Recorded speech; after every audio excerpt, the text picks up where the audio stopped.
Film की शुरुआत में हमें एक आदमी दिखाया जाता है जिसका नाम सार्ज था, जो एक आर्मी का कमांडर है। वो अपनी टीम के साथ एक जगह पर छुपा हुआ क्योंकि शहर में ज़ॉम्बी वायरस फैला हुआ है और उसकी आधी टीम इस वायरस की वजह से मारी गई, जबकि आधी इस वायरस से इन्फेक्टेड हो गई, यानी वो ज़ॉम्बी वायरस का शिकार बन गई है। जिस वजह से सार्ज काफी गुस्से और परेशानी में था। वो इस सबका जिम्मेदार अपने एक सिपाही को समझ रहा था। अपना गुस्सा निकालने के लिए वो उस सिपाही को मारने ही वाला था कि तभी उसका दूसरा ज़ॉम्बी सिपाही आ जाता है, जो उस सिपाही के चेहरे पर बुरी तरह काट कर नोच कर खा जाता है। इसीलिए सार्ज को अब मजबूरन शूट करके उसे मारना ही पड़ता है, जिसके बाद वो अपनी टीम के साथ यहाँ से चला जाता है। रास्ते में इन्हें एक बस मिली। ये जब उसके अंदर गए तो वहाँ कुछ लोग बैठे हुए थे। सार्ज उनके पास जाकर सारे पैसे देने को कहता है, लेकिन वो लोग पैसे देने से साफ साफ मना कर देते हैं। इसलिए सार्ज उन पर गन तान देता है। वो लोग डर गए तो मजबूरन उन्हें पैसे देने पड़ते हैं। यहाँ से सीन शिफ्ट होकर आता है एक आइलैंड पर। हम एक बूढ़े आदमी पैट्रिक को देखते हैं, जो एक ज़ॉम्बी शूटर था। वो अपनी टीम के साथ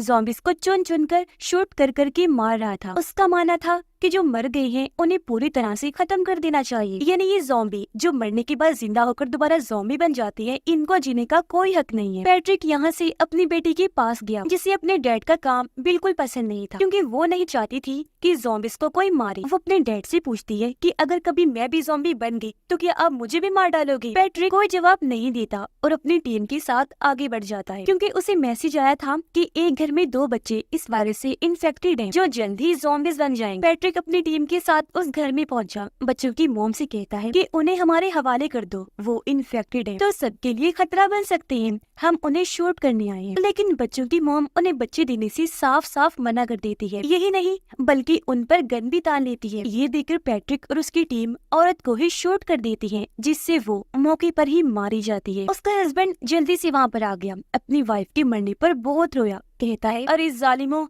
ये तुमने क्या कर दिया? लेकिन पैट्रिक को इस चीज से कोई फर्क नहीं पड़ता, इसीलिए वो बिना कोई जवाब दिए ऊपर जाने लगा बच्चों के कमरे में। लेकिन पैट्रिक उन बच्चों पर गोली नहीं चला पाता, क्योंकि जाहिर है वो भी एक बाप है। इसीलिए वो अपनी टीम के लोगों को उन दोनों बच्चों को मारने को कहता है, पर किसी में भी हिम्मत नहीं होती। वो आगे भी नहीं बढ़ पाते। इतनी ही देर में पैट्रिक और उसकी टीम को रोकने यहाँ एक गुंडा भी अपनी टीम के साथ आ जाता है, क्योंकि वो नहीं चाहता था कि इस आइलैंड पर कोई भी किसी भी ज़ॉम्बी को मारे। इसीलिए वो पैट्रिक और उसकी टीम को इन बच्चों को मारने से भी मना करता है और साथ ही यहाँ से जाने को कहता है। धमकाने लगा कि ये काम छोड़ दो वरना अच्छा नहीं होगा। लेकिन जब पैट्रिक गुंडे की बात नहीं मानता तो वो पैट्रिक समेत उसकी पूरी टीम को मारने का फैसला करता है। इससे पहले ऐसा करता, यहाँ पैट्रिक की बेटी आ गई। कहती है कि ये मेरे डैड है, इन्हें मत मारो, अगर सजा ही देनी है तो इस आइलैंड से कहीं दूर भेज दो। इसलिए पैट्रिक और उसकी टीम को इस आइलैंड को छोड़कर जाना ही पड़ता है। उधर सार्ज की टीम रात के वक्त ज़ॉम्बीज की फनी मजाकिया वीडियो देख रही थी और तभी यहाँ पर सार्ज जाकर अपनी टीम से बात करने लगता है। इतने ही देर में इन्हें जंगल से कुछ लोगों की आवाजें आने लगती है। इसीलिए सार्ज अपनी टीम को अलर्ट होने का कहता है और ये लोग गन्स लेकर उस तरफ जाने लगते हैं जहाँ कुछ लोग बैठे हुए थे। उन्हें ज़ॉम्बी समझकर सार्ज उन्हें शूट करने ही वाला था कि तभी वो सरेंडर कर लेते हैं, यानी खुद को उनके हवाले कर देती है। कहने लगे कि हम ज़ॉम्बीज नहीं है और यहाँ तो बस पार्टी करने आए थे, प्लीज हमें मत मारो। सार्ज को उन पर शक हुआ, इसलिए वो थोड़ा आगे जाकर चेक करता है, जहाँ उसे ज़ॉम्बीज के कटे हुए सर लकड़ियों पर लटके हुए दिखते हैं। वो सभी सरों को शूट कर देता है। फिर उन लोगों को आकर कहने लगा, वाह ये पार्टी कर रहे हो तुम लोग, अब बताओ कौन हो तुम और यहाँ पर आने का तुम्हारा मकसद क्या है? अब यहाँ उनमें से एक आदमी चुपके से सार्ज को मारने के लिए अपनी गन निकालता है, लेकिन सार्ज की टीम उसे देख चुकी थी, इसीलिए वो जल्दी से अपनी अपनी गन निकाल कर आदमी को शूट कर देती है और वो वही मारा जाता है। अब यही इन्हें एक छोटी उम्र का लड़का भी दिखा। ये उसे भी शूट करने वाले थे, लेकिन वो एकदम बोल पड़ता है कि मुझे मत मारो, मैं इनके साथ नहीं मिला होगा। इसीलिए सार्ज उसे नहीं मारता और ये उसे भी अपने साथ लेकर आगे बढ़ जाते हैं। लड़का इन्हें एक जीप पे लेकर जाता है, जिसके अंदर एक लॉकर था। लॉकर में ढेर सारे पैसे थे, जिसकी चाबी सिर्फ लड़के के पास थी। लड़का इन्हें क्योंकि पैसे देना नहीं चाहता था, इसलिए वो यहाँ इस तरह जाहिर करता है कि मैंने चाबी गुम कर दी है। वो झूठ बोल रहा था। उन लोगों ने भी यकीन कर लिया, इसीलिए वो चुपके से चाबी को अपनी जेब में रख लेता है। लेकिन उसे ऐसे करते हुए सार्ज ने देख लिया था, पर फिलहाल वो कुछ नहीं कहता। और अब ये लोग किसी महफूज जगह पर जाने का फैसला करते हैं। जीप में बैठकर वहाँ से आगे बढ़ जाते हैं। लड़का इन्हें उसी आइलैंड के बारे में बताता है और पैट्रिक की वीडियो दिखाता है, जिसमें पैट्रिक कहता है कि ये आइलैंड सबसे महफूज जगह है, अगर यहाँ कोई आना चाहता है तो बिना सोचे आ सकता है, यहाँ कर रह सकता है। ये देखकर सार्ज कहता है कि हम इसी आइलैंड पर ही जाएंगे, इसीलिए उसकी टीम उसी तरफ निकल जाती। रात को जब वो लड़का सो रहा था तो सार्ज उसकी जेब से चाबियां निकाल कर अपने पास रख लेता है। ये लोग अब आइलैंड पर जाने बचाने के लिए समंदर किनारे बने शेल्टर में आ गई, जहाँ पैट्रिक अपनी टीम के साथ पहले से ही रह रहा था। यहाँ पैट्रिक सार्ज से कहता है कि अगर तुम्हें आगे जाना है तो अपने सारे पैसे हमें देने होंगे, लेकिन सार्ज ने साफ साफ मना कर दिया कि पैसे दे दूं, नो कभी नहीं। अब सार्ज को एक बड़ी सी शिप दिखाई देती है, इसलिए ये उस तरफ जाने लगती है, लेकिन ये देखकर पैट्रिक की टीम भी नहीं रुकती और वो इन पर अंधाधुंध गोलियां बरसाने लगती है। तो मजबूरन सार्ज को अपनी टीम के साथ जीप में वापस आना ही पड़ता है। पर सार्ज की टीम का एक आदमी शिप तक पहुंचने के लिए जीप से सीधा पानी में ही कूद जाता है। पानी में वो जब आगे बढ़ रहा था तो पैट्रिक की टीम उसकी भी जान नहीं छोड़ती। वो पानी में ही उस पर भी गोलीबारी करने लगती है, लेकिन वो जैसी तैसी उनके हर शॉट से बच जाता है। इस मुसीबत से बचा ही था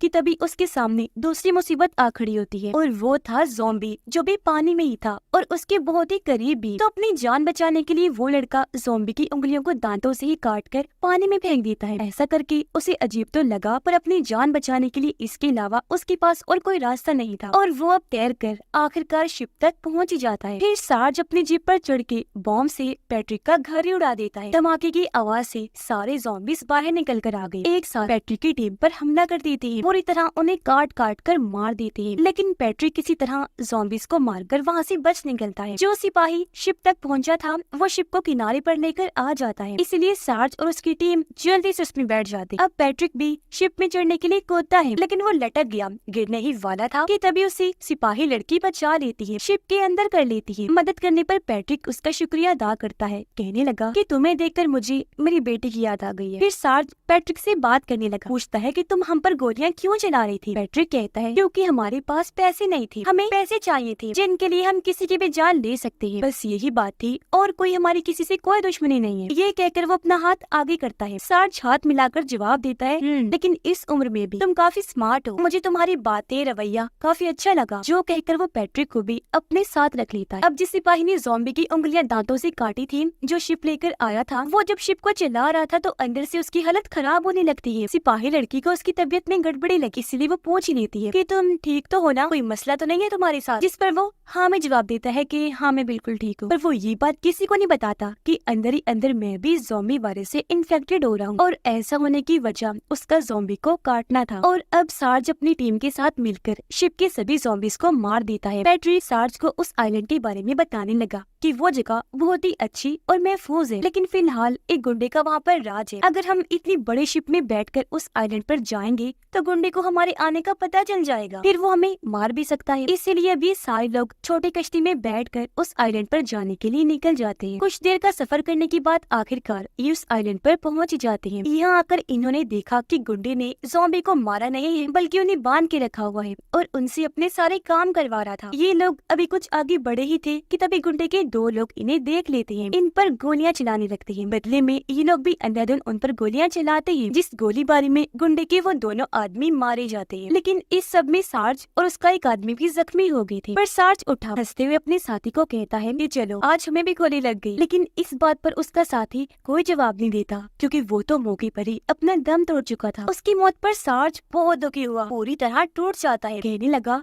अरे यार तुम मुझे इस तरह अकेले नहीं छोड़ के जा सकते, आंखें खोलो। ये बोलकर वो जोरों से रोने लगता है। तभी पैट्रिक मरे हुए सिपाही इन्हीं सार्ज के साथी पर गन से गोलियां चलाने लगता है। ये देखकर सार्ज को उस पर बहुत गुस्सा आया। वो उसे मारकर जमीन पर गिरा देता है और खुद ऊपर आकर बैठ जाता है। तभी यहाँ घोड़े पर बैठी पैट्रिक की बेटी आई, जो भी अब पूरी तरह ज़ॉम्बी बन गई थी। वो घोड़ा सवारी कर रही थी, इसीलिए वहाँ से निकल जाती है। अपनी बेटी की ऐसी हालत देखकर, यानी उसे ज़ॉम्बी बना देखकर पैट्रिक अंदर से काफी दुखी हो जाता है। वो सार्ज को भी बता देता है कि ये मेरी बेटी है। सार्ज को भी उसके लिए बुरा लगा, इसीलिए वो पैट्रिक को उठाकर फिर से खड़ा कर देता है। पैट्रिक जिसे काफी गुस्सा आ गया था, वो सार्ज से कहता है कि मैं अब गुंडे को नहीं छोड़ूंगा, उसकी जान लेकर ही रहूंगा, क्योंकि मेरी बेटी की ज़ॉम्बी बनने की वजह सिर्फ और सिर्फ वही है। क्योंकि अगर वो मुझे सभी ज़ॉम्बीज़ को मारने देता तो एक भी ज़ॉम्बी जिंदा न बचता और आज मेरी बेटी भी ज़ॉम्बी न बनती। मैं अब उसे किसी सूरत नहीं छोड़ूंगा। फिर कहने लगा कि मैं उसे बस मारने जाने ही वाला हूँ। गुंडा जो कि अपने घर में बैठा हुआ, तभी उसके पास एक आदमी आकर बताता है कि ज़ॉम्बीज़ कुछ भी नहीं खा रही, क्योंकि उन्हें इंसानों को खाना है। ये सुनकर गुंडा उस आदमी के साथ अपनी पोल्ट्री फार्म में गया, जहाँ उसने सभी जानवरों को रखा हुआ था। वो ज़ॉम्बीज़ को पिग खाने को देता है, लेकिन हैरत ज़ॉम्बीज़ वो भी नहीं खा रही थी। ये देखकर गुंडे को काफी गुस्सा आ गया, इसीलिए वो शूट करके इन ज़ॉम्बीज़ को ही मार देता है। फिर अपने आदमी को कहता है कि जाओ और पैट्रिक की ज़ॉम्बी बेटी को लेकर आओ, हमें उस पर कुछ टेस्ट वगैरह करने हैं। सार्ज अपनी टीम के साथ जब एक घर में था तो इन्हें पता चला कि वो सिपाही जो ज़ॉम्बी बन रहा था वो अचानक से गायब हो गया है। इसीलिए वो सिपाही लड़की उसे ढूंढने गई। जंगल में कुछ दूरी पर वो उसे मिल भी जाता है जो धीरे धीरे ज़ॉम्बी बन रहा था। सिपाही लड़की उसके पास गई जिसे वो यहाँ से जाने का कहता है क्योंकि वो गन से खुद को शूट करके अपनी जान लेने वाला था। लड़की कहती है कि तुम खुद अपनी जान मत लो, ऐसे तुम्हें गुनाह मिलेगा क्योंकि ये चीज बहुत गलत होती है। ऐसा करते हैं मैं ही तुम्हें मार देती हूँ, जिसके लिए वो मान गया और अब लड़की ना चाहते हुए भी शूट करके उसकी जान ले ही लेती है। ऐसा करने से हालांकि उसे काफी दुख भी हुआ, आंखों में आंसू आ जाते हैं, लेकिन तभी यहाँ गुंडे के लोग भी आ गए जो सिपाही लड़की को देख चुके थे, इसलिए वो उसे पकड़कर अपने साथ ले जाते हैं। सार्ज को क्योंकि गोली लगी थी इसलिए उसकी हालत भी काफी खराब होने लगती है, जिसकी थोड़ी ही देर बाद वो बेहोश हो जाता है। लड़का उसे होश में लाने के लिए घर में पानी ढूंढने लगा, लेकिन जब उसे पानी कहीं ना मिला तो वो घर से बाहर ढूंढने चला जाता है। एक जगह उसे पानी मिल भी गया, लेकिन वो जैसे पानी लेने वाला था वहाँ पैट्रिक की बेटी आ गई जो ज़ॉम्बी नहीं थी, बिल्कुल ठीक लग रही थी। पैट्रिक जो अपने साथियों के साथ था गुंडे को मारने का प्लान बना रहा होता है कि तभी इन्हें आवाज आने लगी, इसलिए ये साइड में जाकर छुप जाते हैं। इन्होंने देखा कि गुंडे का साथी बेहोश सिपाही लड़की को अपने साथ ले जा रहा है, इसीलिए ये फैसला करते हैं कि हमें कैसे भी करके इस लड़की को बचाना है। जब सिपाही लड़की को गुंडे के पास ले जाया गया तो उसे होश आ गई। यहाँ गुंडा उसे बताता है कि हम ज़ॉम्बीज़ को मारना नहीं चाहते क्योंकि हमारी फैमिली में ऐसा कोई रिवाज है ही नहीं। मरने के बाद हम ना किसी को जलाते हैं, ना दफन करते हैं और ना ही जिंदा होकर ज़ॉम्बी बनने वालों की जान लेते हैं। सिपाही लड़की देखती है कि गुंडे की वाइफ भी ज़ॉम्बी बन चुकी है, लेकिन इसने उसे भी नहीं मारा होता बल्कि घर में ही कैद करके रखा हुआ था। गुंडे के लोग पैट्रिक की बेटी को पकड़ लेते हैं जो ज़ॉम्बी बनी हुई थी और उसे गुंडे के पास लाने लगते हैं। सार्ज भी पहले से काफी बेहतर हो गया था। उसे जब होश आई तो कोई उसकी चोट की पट्टी कर रहा था। आंखें खोलकर जब उसने देखा तो वहाँ पैट्रिक की बेटी थी जो ज़ॉम्बी नहीं थी, बिल्कुल ठीक इंसान ही थी। उसे देख सार्ज को काफी हैरत हुई। वो पूछता है तुम तो ज़ॉम्बी बन गई थी ना? जिस पर वो कहती है कि जो आप मुझे समझ रहे हो मैं वो नहीं हूँ, मैं जेनेट हूँ, उसकी जुड़वा बहन, पैट्रिक की दूसरी बेटी। फिर वो बताने लगी कि क्योंकि मेरे डैड ज़ॉम्बीज़ को मारते हैं इसलिए मैं उन्हें पसंद नहीं करती। इस पर सार्ज उसे कहता है कि ये तुम ठीक नहीं कर रही, अपने डैड को गलत समझ रही हो, वो बहुत ही अच्छे आदमी है। ज़ॉम्बीज़ को भी इसलिए मारते हैं ताकि वो बाद में किसी के लिए खतरा न बन जाए। इतनी ही देर में यहाँ पैट्रिक भी अपने साथियों के साथ आ जाता है। सार्ज को बताता है कि तुम्हारे सिपाही साथी को गुंडे के लोग अपने साथ उठाकर ले गए हैं और अब हमें कैसे भी करके उसे बचाना चाहिए। फिर वो अपनी बेटी जेनेट को कहते हैं कि तुमने हमेशा मुझे गलत समझा बेटा, उस दिन अगर मैं ज़ॉम्बीज़ को मार देता तो आज तुम्हारी बहन सही होती, इन्हें इंसान ही होती, ज़ॉम्बी में ना बदलती। मैं तुमसे और तुम्हारी बहन दोनों से बहुत प्यार करता हूँ, लेकिन अफसोस है आज तक तुम मुझे समझ ही नहीं पाई। ये कहकर वो सिपाही लड़की को बचाने के लिए निकल जाते हैं। उनके साथ जेनेट भी जाने लगी, लेकिन पैट्रिक उसे अपने साथ आने से मना कर देते हैं क्योंकि जेनेट की जान को भी खतरा हो सकता था। और अब ये लोग वहाँ जैसे ही पहुँचे गुंडा उन्हें देख लेता है, इसलिए सार्ज लड़के को लॉकर की चाबी वापस देते हुए कहता है कि ये लो और यहाँ से भाग जाओ, उन पैसों से अच्छी जिंदगी जीना बेटा। जबकि सार्ज खुद पैट्रिक और उनकी टीम्स सरेंडर कर देते हैं, खुद को उनके हवाले करके अपनी अपनी गन्स रख के ये आगे बढ़ जाते हैं। पैट्रिक देखता है कि गुंडे ने मेरी दूसरी ज़ॉम्बी बेटी को जानवरों के साथ फार्म में बांधा हुआ है। गुंडे ने वहाँ घोड़ों को भी छोड़ा हुआ है ये देखने के लिए कि ज़ॉम्बीज़ घोड़े भी खाते हैं या नहीं। जेनेट जब वापस अपने घोड़े के पास जा रही थी तो उसे वही लड़का मिल जाता है जिसे सार्ज नहीं भेजा था। वो उसे बता देता है कि सार्ज और पैट्रिक ने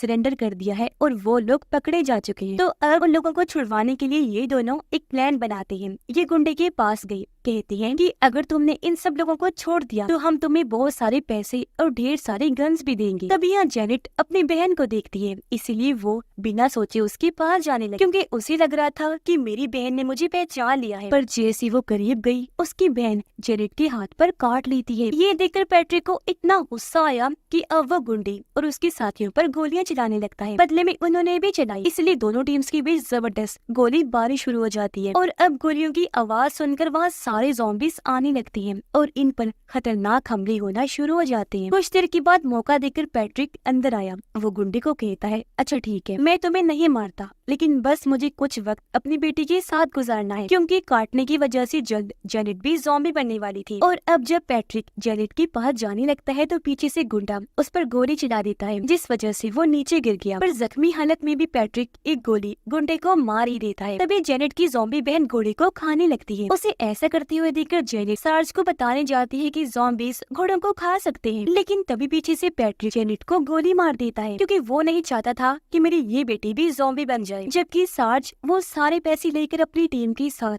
इस आइलैंड से निकल जाता है और आइलैंड पर पैट्रिक और गुंडा भी ज़ॉम्बी बन जाते हैं। और इसी के साथ ही इस फिल्म की कहानी भी यहीं पर खत्म हो जाती है।